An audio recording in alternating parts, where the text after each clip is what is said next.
change in a sanction regime that is not working should not be any kind of signal whatsoever to him that he should cross any line and test our will, because we're absolutely determined to make that part of the world a more peaceful place by keeping this guy in check. Just over a year ago, nearly 12 million Iraqis had cast their ballots for a unified and democratic nation. I always enjoyed being with my friend Tony Blair. We talked about progress being made in Iraq. I congratulate you on your vision.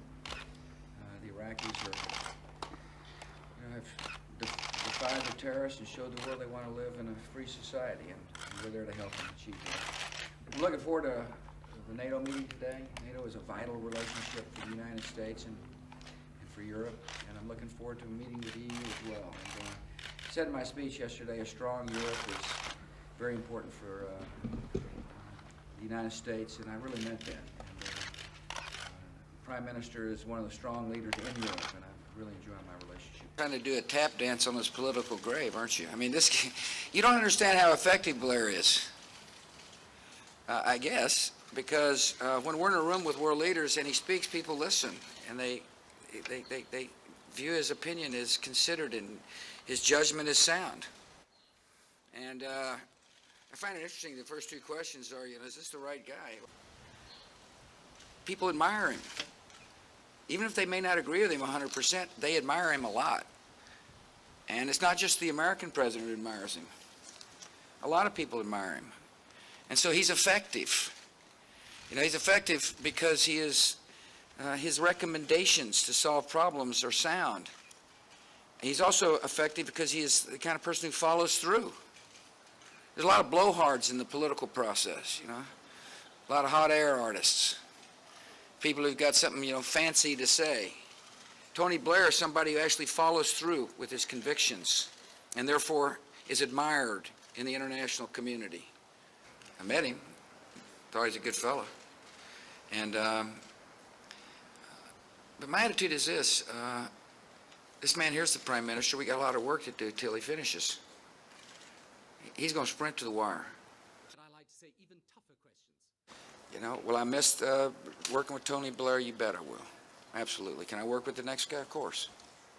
Removing Saddam Hussein from power was the right decision, and this is a fight America can and must win. Saddam Hussein no longer fills fields with remains of innocent men, women, and children. Because we acted, Saddam's torture chambers and rape rooms and children's prisons have been closed for good. Because we acted, Saddam's regime is no longer invading its neighbors or attacking them with chemical weapons and ballistic missiles. Because we acted, Saddam's regime is no longer paying the families of suicide bombers in the Holy Land. Because we acted, Saddam's regime is no longer shooting at American and British aircraft, patrolling the no-fly zones and defying the will of the United Nations. Because we acted, the world is better and the United States of America is safer.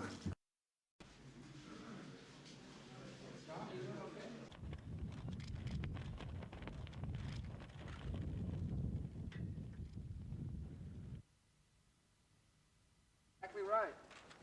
How goes the Get Acquainted session? Good, John. Thank you. Mr. Blair? Excellent. Thank you very much. Excellent.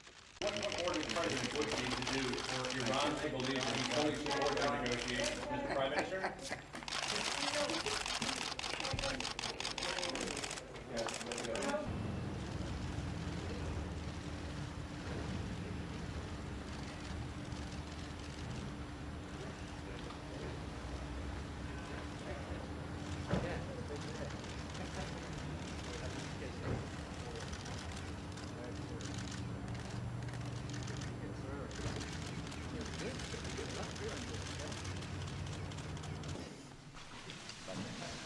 Appreciate it.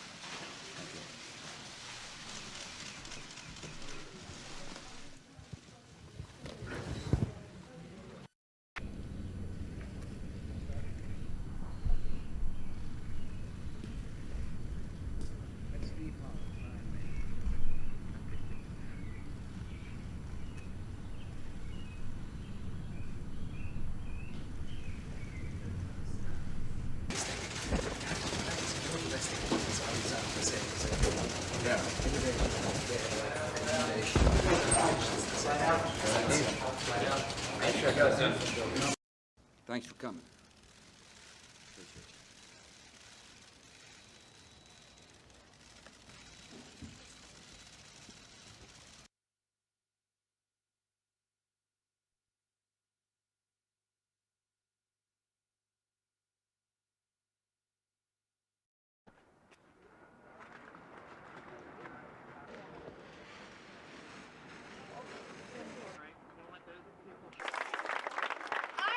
About values?